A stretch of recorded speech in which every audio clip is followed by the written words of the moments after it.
Dharman super star Rajinikanth നായകനായി അശ്വത് മാരിമുത്തിന്റെ സംവിധാനത്തിൽ വരാനിരിക്കുന്ന ഒരു ആക്ഷൻ ത്രില്ലർ സിനിമയാണ് ധർമ്മൻ. സിനിമയിൽ രജനീകാന്ത് ഒരു ഡോക്ടറിന്റെ റോളിലായിരിക്കും വരുന്നത്. സിനിമയിൽ രജനീകാന്തിന്റെ നായികയായി സിമ്രാനും മെയിൻ വില്ലനായി വരുന്നത് തെലുങ്കു ആക്ടർ റാം പോത്തിനേനിയുമാണ്. സിനിമയുടെ കഥ എങ്ങനെയാണെന്ന് വെച്ചാൽ ധർമ്മൻ ഒരു ഡോക്ടറാണ്. അയാളുടെ വൈഫായിട്ടാണ് സിമ്രാൻ അഭിനയിക്കുന്നത്. ഇവര് രണ്ടുപേരുടെ മകളായിട്ടാണ് റാഷി ഖാൻ വരുന്നത്.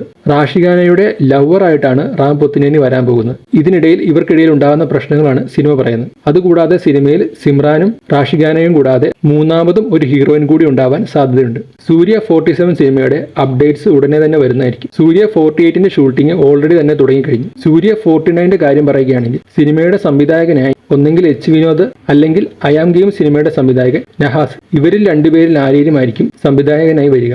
കാത്തിരിക്കാൻ കൂടുതൽ അപ്ഡേറ്റ്സിനെ.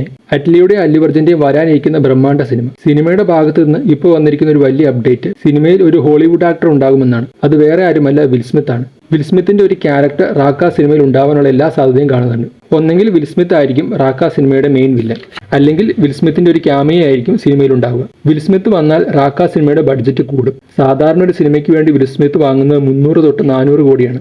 700 കോടി മുടക്കി വരുന്ന റാക്ക സിനിമയിൽ വിൽ സ്മിത്ത് കൂടി വന്നാൽ സിനിമയുടെ ഓവറോൾ ബഡ്ജറ്റ് ഇനിയും കൂടും. വാരണാസി SS രാജമൗലിയുടെ വാരണാസി സിനിമ ഒരു action, adventure, mythological, science fiction, fantasy, thriller അങ്ങനെ എല്ലാ കാറ്റഗറിയിലും വെക്കാൻ പറ്റുന്ന ഒരു സിനിമയായിരിക്കും. ഇതിനെപ്പറ്റി രാജമൗലി പറഞ്ഞത് സിനിമ ഒരു ഇന്ത്യാന ജോൺ സ്റ്റൈലിലായിരിക്കും ഉണ്ടാവുക. ഒരു അഡ്വഞ്ചർ മോഡലിലുള്ള ഒരു സിനിമ. സിനിമ വാരണാസിയിൽ നിന്ന് തുടങ്ങി വാരണാസിയിൽ തന്നെ അവസാനിപ്പിക്കുന്ന രീതിയിലാണ് ചെയ്തിരിക്കുന്നത്. ഇതിനിടയിൽ ടൈം ട്രാവൽ ചെയ്ത് പഴയ കാലഘട്ടത്തിലേക്ക് പോകുന്നുണ്ടെന്ന് രാജമൗലി പറഞ്ഞു. അത് സിനിമയുടെ ഗ്ലിംസ് വീഡിയോയിൽ തന്നെ നമുക്ക് വ്യക്തമാണ്. അപ്പോൾ ഫ്രണ്ട്സ്, ഇതൊക്കെയാണ് ഇന്നത്തെ അപ്ഡേറ്റ്സ്. അപ്പോൾ വീഡിയോ ഇഷ്ടപ്പെട്ടെങ്കിൽ ലൈക്ക് ചെയ്യാനും സബ്സ്ക്രൈബ് ചെയ്യാനും മറക്കരുത്. ഇതിൽ നല്ലൊരു വീഡിയോയുമായി ഞാൻ വീണ്ടും വരുന്നതായിരിക്കും. അപ്പോൾ ബൈ ഫ്രണ്ട്സ്.